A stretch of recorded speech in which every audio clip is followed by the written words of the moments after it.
February 2021. Gracie Spinks, horse lover, hard worker, and a young woman on the rise, filed a police report against her former supervisor for stalking. But what followed in the weeks to come would turn her life upside down.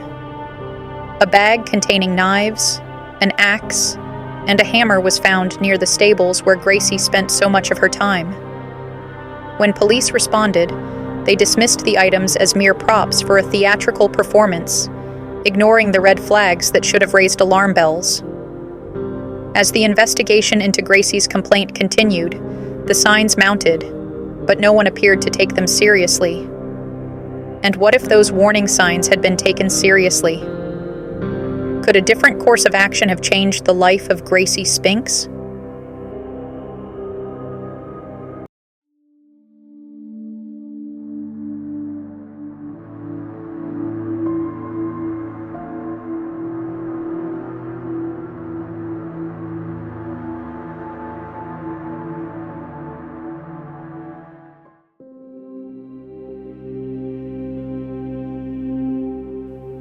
Gracie Elizabeth Spinks was born on October 19, 1997, in Chesterfield, Derbyshire, as the first child of Richard and Alison.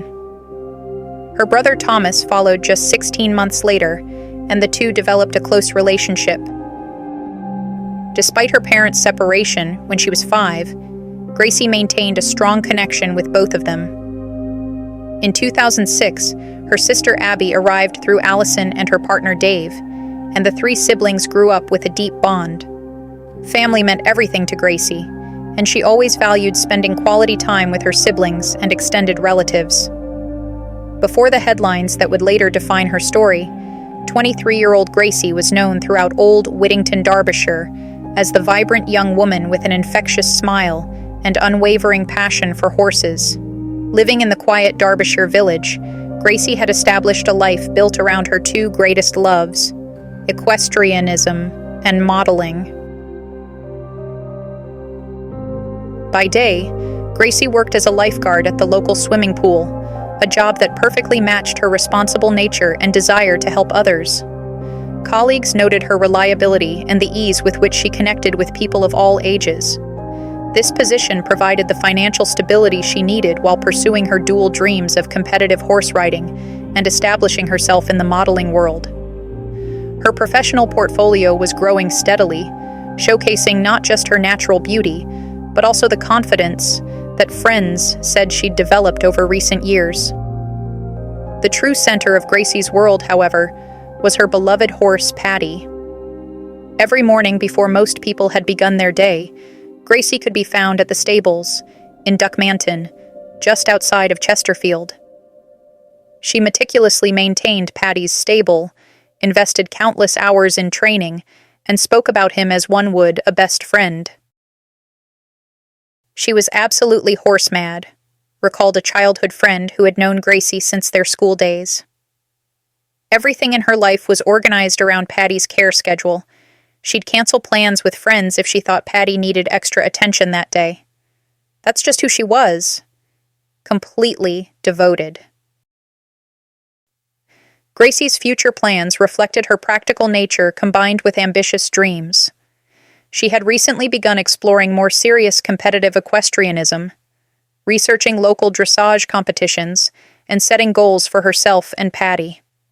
Simultaneously, her modeling portfolio was expanding beyond local work, with several agencies expressing interest in representing her more formally.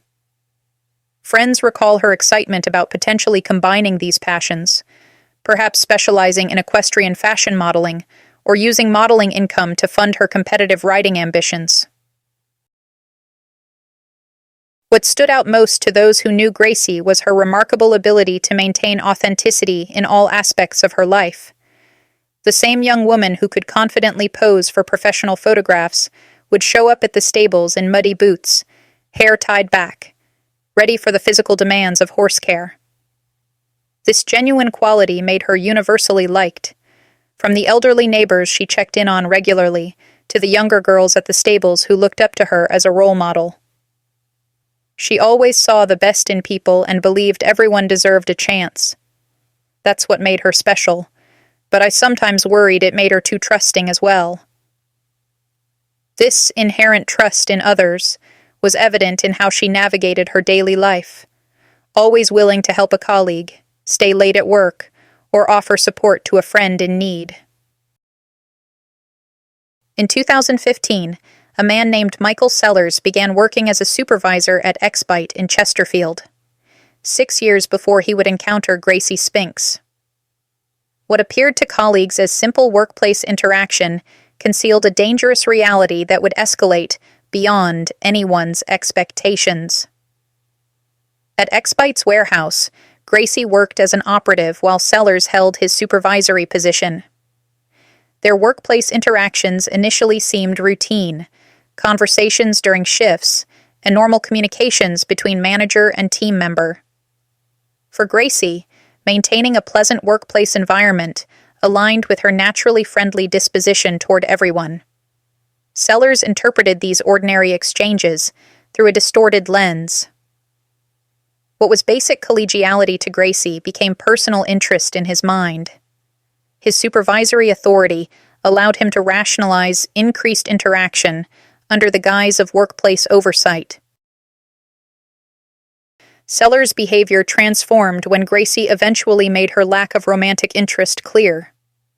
Rather than responding professionally, he became incapable of accepting the boundary she established. Assistant Coroner Matthew Cooley later stated during the inquest that Sellers was incapable of understanding how to behave towards his female colleagues and lacked even a shred of insight into his own behavior. This profound lack of self-awareness became dangerous when combined with his position of power. Colleagues observed an alarming pattern developing. Sellers used his role to monitor Gracie's movements, gather personal information about her life, and arrange his schedule to coincide with hers. His behavior evolved from unwanted attention into something more controlling, causing visible distress to Gracie. The situation was made worse by a troubling revelation. Gracie wasn't his first target. The inquest revealed Sellers had previously exhibited inappropriate behavior toward at least 7 other female colleagues at Xbite. At first, Gracie believed she was the only one. This pattern remained unknown to Gracie, depriving her of crucial context that might have prompted earlier protective measures. Xbite's workplace culture failed to address these red flags. Despite multiple instances of inappropriate behavior, Sellers maintained his supervisory position, allowing his obsession with Gracie to intensify unchecked. But as she dug deeper, scattered clues began to emerge. Strange messages, familiar patterns, and colleagues began to talk, quietly sharing what had happened to the other women who had crossed paths with Sellers. Slowly, a chilling realization set in. She wasn't alone. There were other victims, and the truth was far more disturbing than she had imagined. By January 2021, his behavior became so concerning that Gracie formally reported him. The company investigated and dismissed him the following month. During disciplinary proceedings, Sellers fabricated a relationship with Gracie that never existed, revealing his deep delusion. His dismissal marked a dangerous turning point. Free from workplace constraints and fueled by resentment, Sellers' obsession intensified beyond the warehouse walls. For Gracie, the stalking behavior created growing terror in her daily life. She implemented protective measures, changing routines, informing loved ones, and reporting his behavior to authorities. Good evening, Derbyshire. How can I help? Hiya, I'm just wanting to report something that happened with a supervisor at my work. Okay, what's your surname? Spinks, S-P-I-N-K-S. And your first name? Gracie. Well, quite a few things have happened, yeah. So basically, me and this supervisor, we was messaging a bit on Messenger and stuff, getting to know each other, and then I called it off because I didn't have no feelings for him.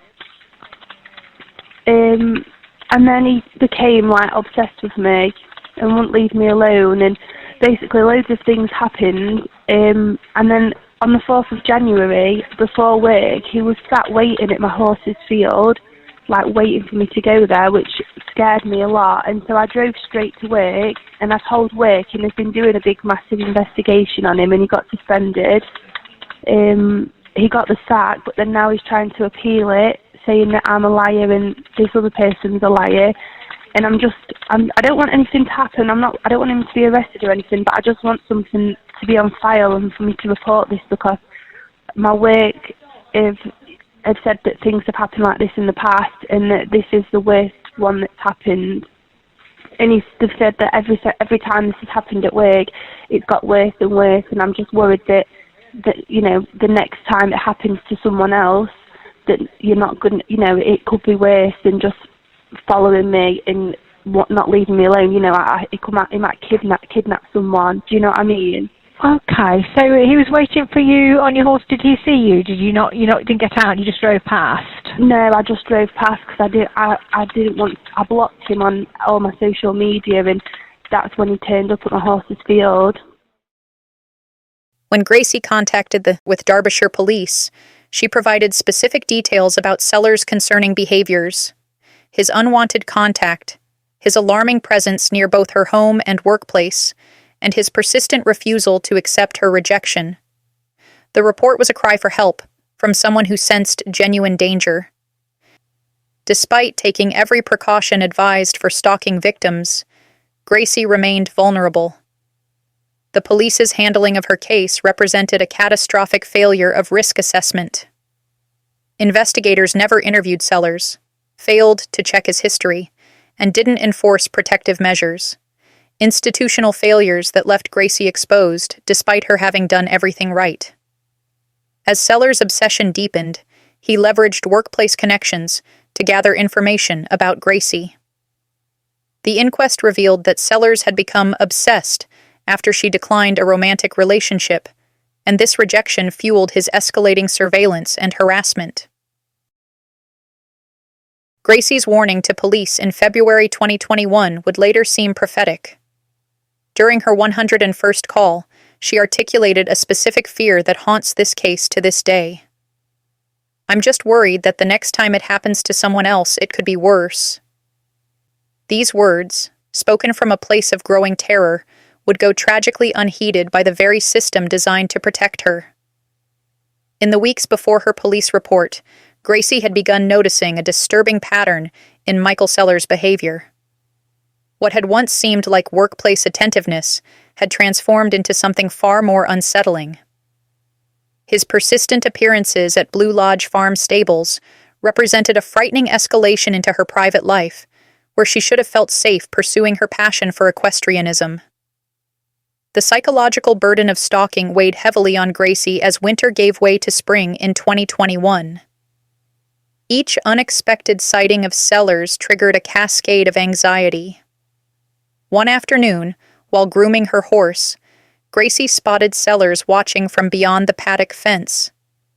She froze, brush still in hand, as he lingered for nearly 20 minutes before finally leaving. That night, she barely slept, constantly checking her locked windows. When Gracie filed her stalking report with Derbyshire police, she provided specific details about Sellers' concerning behaviors, his unwanted contact, his alarming presence near both her home and workplace, and his persistent refusal to accept her rejection. Despite taking every precaution advised for stalking victims, Gracie remained vulnerable. The police's handling of her case represented a catastrophic failure of risk assessment. Investigators never interviewed Sellers, failed to check his history, and didn't enforce protective measures. Institutional failures that left Gracie exposed despite her having done everything right. As Sellers' obsession deepened, he leveraged workplace connections to gather information about Gracie. The inquest revealed that Sellers had become obsessed after she declined a romantic relationship, and this rejection fueled his escalating surveillance and harassment. His inability to process her boundaries would ultimately turn deadly. Gracie responded with remarkable resilience. Beyond reporting to police, she informed her employer, strategically altered her routines, and enlisted friends as a support network who knew her whereabouts. These measures reflect the burden placed on stalking victims, who often become their own protection detail while awaiting official intervention. The most heartbreaking aspect was Gracie's false sense of security after reporting. Her parents later stated that she thought she was safe, believing she had taken all necessary steps. This misplaced confidence in the system adds another layer of tragedy. As days turned to weeks, Gracie faced the terrifying realization that official intervention had failed her. Each new incident compounded her anxiety, leaving her navigating escalating danger without adequate protection, a missed opportunity with fatal consequences. In the early hours of June 18, 2021, dawn broke over Derbyshire as it had countless times before. For Gracie, it began as any other Friday, leaving home at approximately 7:30 a.m. to visit her horse Patty in Blue Lodge Farm in Duckmanton. Allison Ward, Gracie's mother, saw her daughter that morning as she prepared to go. Shortly after 8 a.m., the peaceful morning shattered. A passerby later described the scene. "I saw a man running away. Something felt wrong. The farm is usually so quiet, but there was this heaviness in the air." Emergency services arrived quickly. They initially believed Gracie might have been injured by her horse, a terrible accident. The truth emerged swiftly. Despite immediate medical intervention, Gracie was pronounced dead at 8:50 a.m.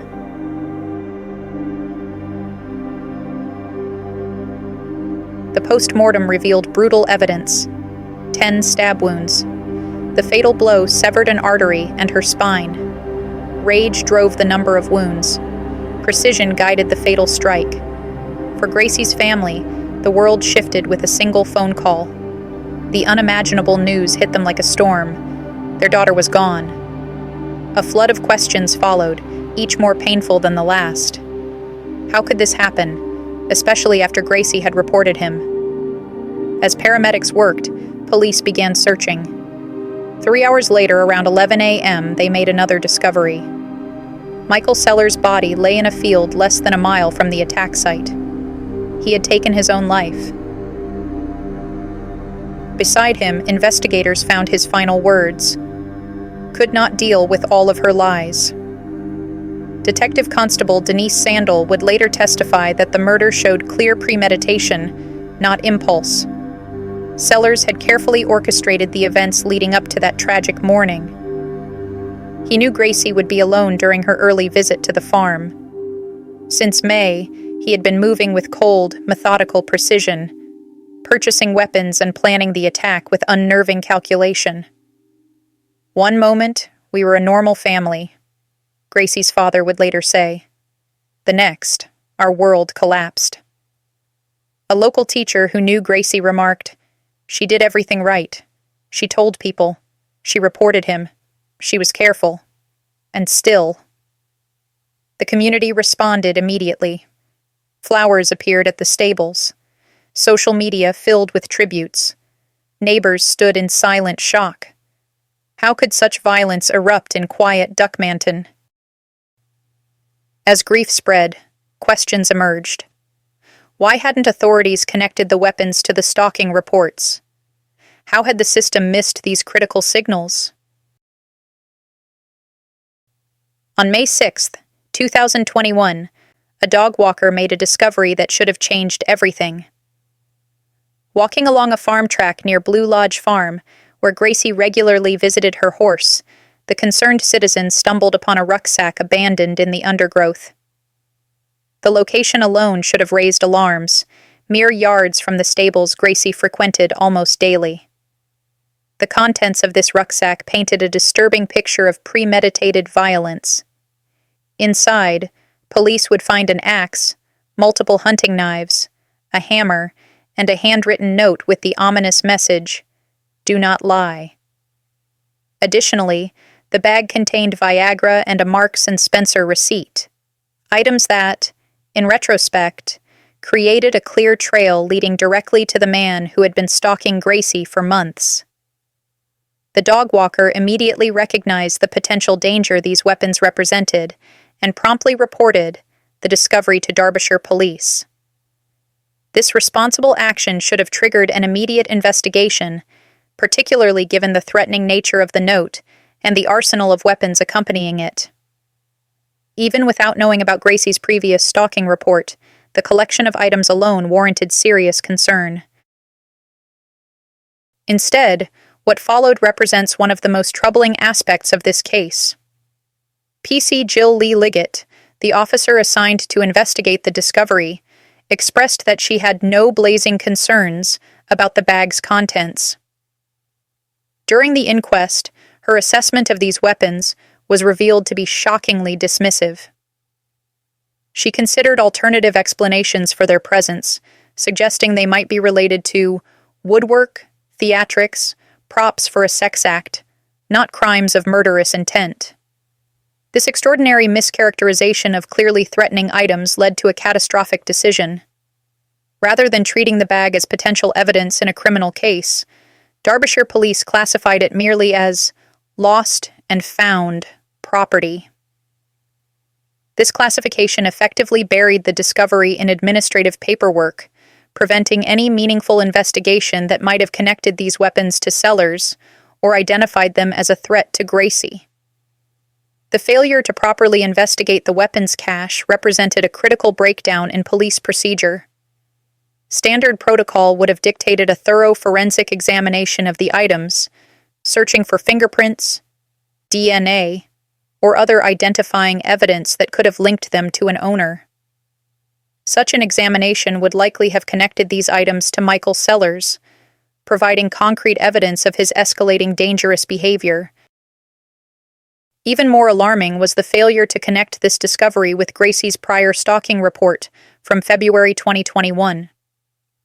Despite the bag being found near her horse's stable, a location specifically mentioned in her stalking report as a place Sellers had previously appeared uninvited, police made no effort to establish this connection. The proximity of these weapons to a location frequented by a known stalking victim should have immediately elevated the case priority. The inquest into Gracie's death revealed another missed opportunity that could have prevented tragedy. The Marks and Spencer receipt found in the bag could have been traced to a member of Sellers' family who lived at his home address. This simple investigative step would have created a direct link between Sellers and the weapons cache, potentially leading to his arrest before he could harm Gracie. As investigators uncovered a series of critical police failings that created what coroner Matthew Cooley later described as a postcode lottery for stalking victims across the United Kingdom. Had Gracie reported her stalker in a different jurisdiction, would she still be alive today? The inquest into Gracie's death revealed a disturbing pattern of institutional failures by Derbyshire Constabulary. While the jury concluded that Michael Sellers had unlawfully killed Gracie, they referenced police failings prominently in the record of inquest.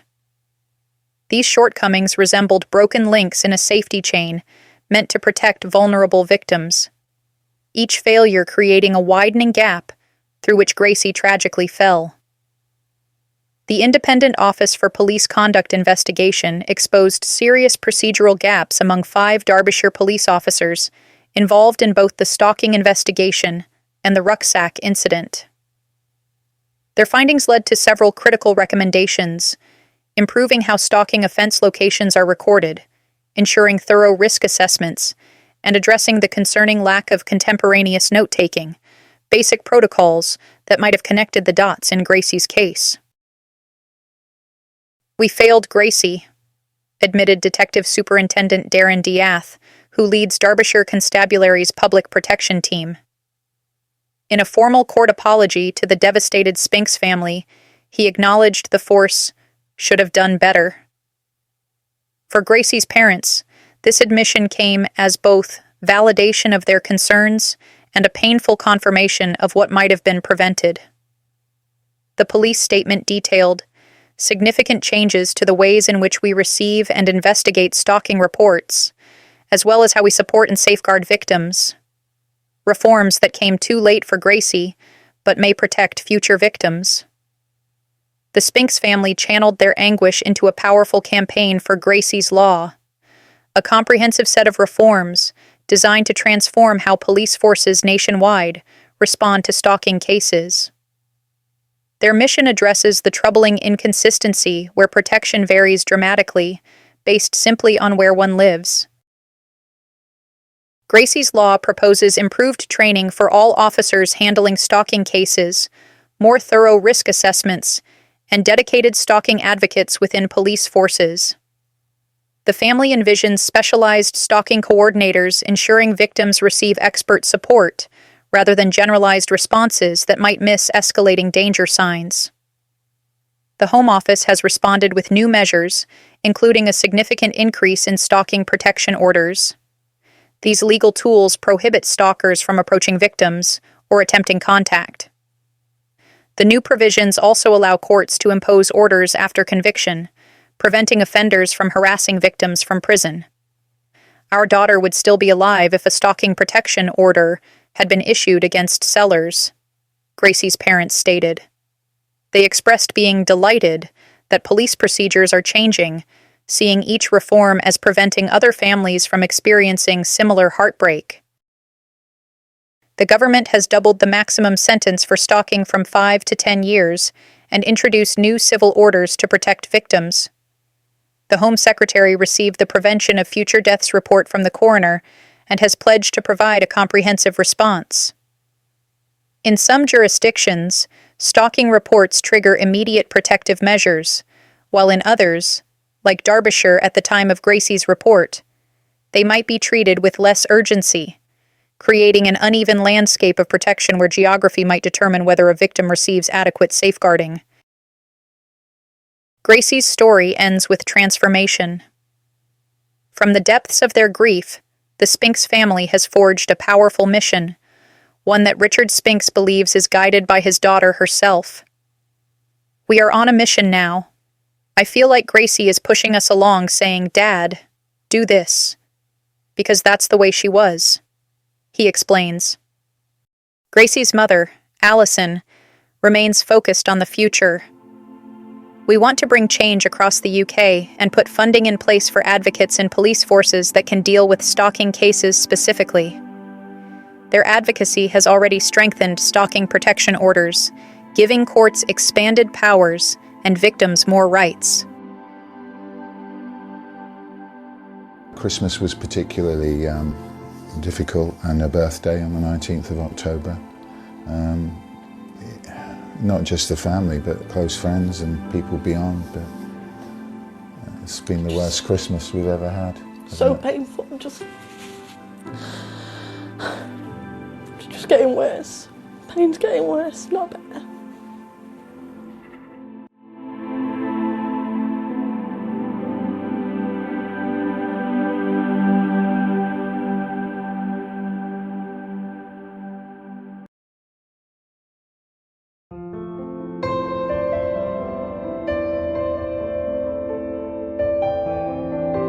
Thanks so much for watching.